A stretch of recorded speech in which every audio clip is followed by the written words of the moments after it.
तो हे दोस्तों, welcome back. आप सभी को स्वागत है हमारे इस वीडियो में बने रहे। और इस वीडियो में आरआरबी ग्रुप डी की कुछ इंपॉर्टेंट एमसीक्यू और साथ में कुछ एससीक्यू भी हम दिखाएंगे जिस पे आपको नोट करना है। और साथ ही हम करंट अफेयर भी इस पे अपलोड करते हैं। आप साइंस भी के एमसीक्यू अपलोड करते हैं।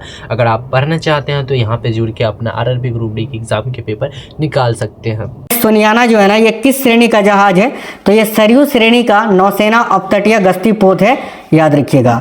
हाइपरसोनिक माने जाने के लिए मिसाइल को कितनी गति तक पहुंचना चाहिए? तो देखिए, हाइपरसोनिक माने जाने के लिए मिसाइल को जो है ना कितनी गति तक पहुंचना चाहिए? करेक्ट है, ध्वनि की गति से 5 गुना से अधिक यानी मैक 5+ होना चाहिए, तभी उस मिसाइल को हाइपरसोनिक मिसाइल माना जाएगा। आगे देखिए, नई शिक्षा नीति NEP 2020 का निर्माता किसे माना जाता है? काफ़ी इंपोर्टेंट क्वेश्चन है। तो नई शिक्षा नीति 2020 का जो निर्माता है ना, ये डॉक्टर के कस्तूरी रंगन को माना जाता है। ऑप्शन नंबर बी आपका करेक्ट आंसर हो जाएगा। आगे देखिए, सिंधु जल संधि यानी इंडस वाटर ट्रेटी 1960 में किन देशों के बीच हस्ताक्षरित की गई थी? तो भाई करेक्ट आंसर होगा साथियों, भारत और पाकिस्तान के बीच, याद रखना। आगे देखिए, राष्ट्रीय शून्य खसरा रुबेला उन्मूलन अभियान 2025-26 का लक्ष्य क्या है?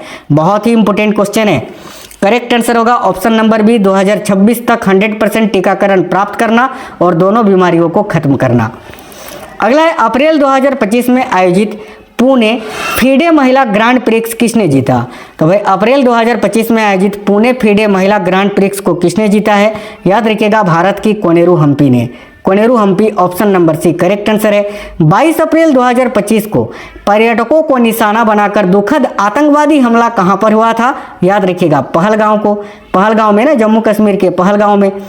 नेक्स्ट क्वेश्चन देखिए, प्रतिवर्ष दुनिया भर में साथियों, प्रतिवर्ष दुनिया भर में अंतर्राष्ट्रीय जैव विविधता दिवस ये कब मनाया जाता है? International day for biological diversity. तो याद रखना, करेक्ट आंसर आपका हो जाएगा 22 मई को, option number D. Next question देखिए, अगला है, किस देश की लेखिका बानो मुश्ताक को इंटरनेशनल बुकर प्राइज 2025 मिला है? यह क्वेश्चन कम से कम 14-15 बार रेलवे पूछ चुका है ग्रुप डी में, इसी बार आपसे। देखो, करेक्ट आंसर है, ये भारत की है। किस पुस्तक के लिए मिला है? तो याद रखना, द हार्ट लैम्प के लिए, द हार्ट लैम्प के लिए भाई, ठीक है। और इसका अनुवाद किसने किया था? तो दीपा भस्ती ने, ये भी आपको याद रखना है। आगे देखिए, अगला क्वेश्चन है, हाल ही में कौन भारत का पहला पूर्ण साक्षर राज्य बना है? अभी मैंने बताया था ना कि मिजोरम जो है भारत का पहला पूर्ण साक्षर राज्य बना है। ऑप्शन नंबर डी आपका करेक्ट आएगा। क्वेश्चन कई बार आपसे पूछ चुका है। अभी देखिए, स्वीडन में भारत के नए राजदूत कौन नियुक्त किए गए हैं? तो साथियों, स्वीडन में भारत के नए राजदूत कौन नियुक्त किए गए हैं भाई? याद रखिएगा साथियों, करेक्ट आंसर होगा अनुराग भूषण, ऑप्शन नंबर सी। आगे देखिए, कौन शतरंज खिलाड़ी हाल ही में भारत के 86वें ग्रैंड मास्टर बने हैं? तो करेक्ट होगा LR श्रीहरि। LR श्रीहरि जी जो हैं, ये भारत के साथियों 86वें ग्रैंड मास्टर बनाए गए हैं। आगे देखिए, राष्ट्रीय प्रौद्योगिकी दिवस किस तारीख को मनाया जाता है? National technology day. तो ये 11 मई को मनाया जाता है ना। देखिए, आप लोग कमेंट बॉक्स में जरूर बता देना साथियों, आपका पेपर कब है और किस शिफ्ट में है, ठीक है। चलिए, इस क्वेश्चन को जो है ना आप ध्यान देना, थोड़ा सा इसमें थोड़ा मिस्टेक है, मैंने चेंज करना थोड़ा भूल गए हैं। नालसा के नए कार्यकारी अध्यक्ष कौन बने हैं भाई? ये आपको बताना है। देखिए साथियों, न्यायमूर्ति विक्रम नाथ, याद रखना आप यहाँ, ठीक है, विक्रम नाथ। न्यायमूर्ति विक्रम नाथ जो है ना, अभी नालसा के नए कार्यकारी निदेशक बने हैं, विक्रम नाथ।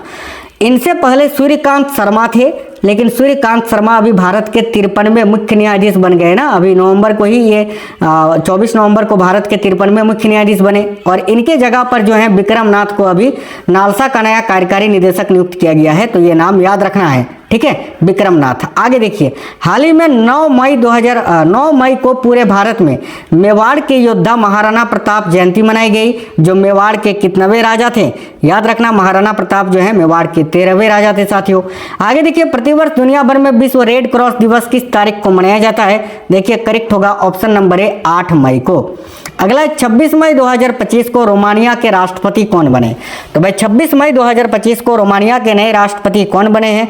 याद रखिएगा, ऑप्शन नंबर सी करेक्ट होगा, निकोसोर डैन। अगला है, मई 2025 में F42 भाला फेंक श्रेणी में नया विश्व रिकॉर्ड किसने बनाया? बहुत इंपॉर्टेंट क्वेश्चन है, रेलवे ऑलरेडी पूछ चुका है, याद रखना, महेंद्र गुर्जर ने। ऑप्शन नंबर सी करेक्ट होगा, महेंद्र गुर्जर। अगला, प्रधानमंत्री नरेंद्र मोदी ने मई 2025 में नए लोकोमोटिव विनिर्माण संयंत्र का उद्घाटन कहाँ किया है? तो देखिए करेक्ट होगा गुजरात के दाहोद में।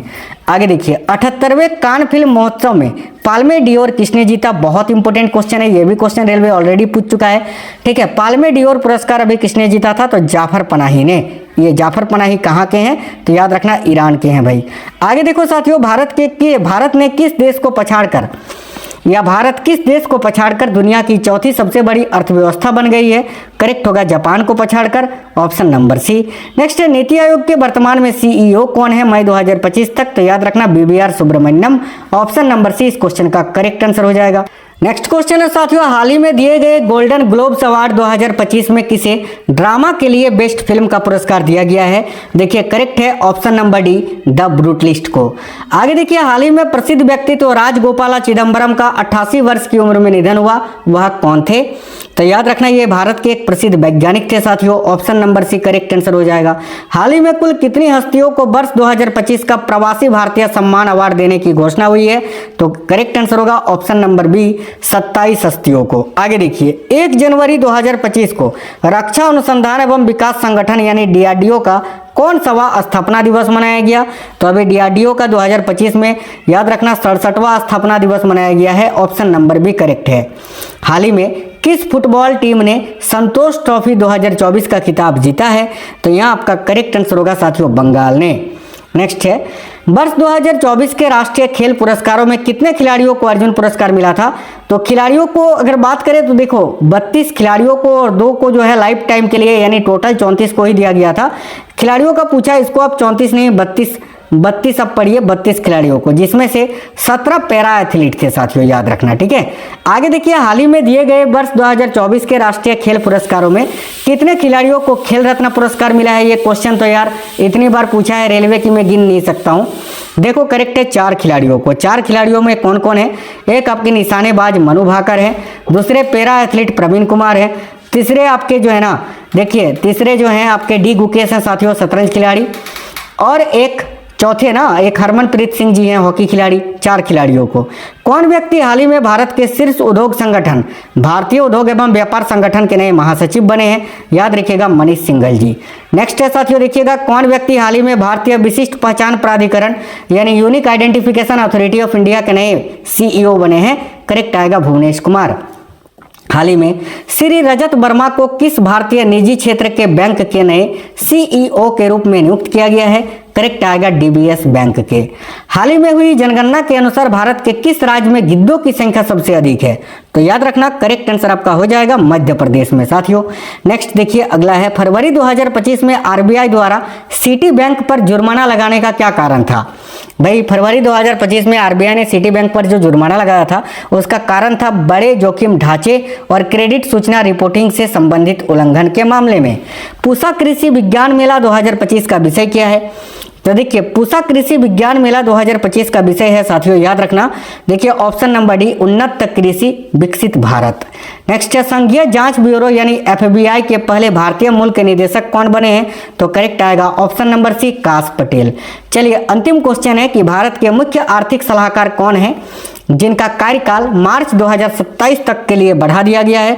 देखो करेक्ट आएगा बी, अनंथा नागेश्वरन यानी ऑप्शन नंबर सी।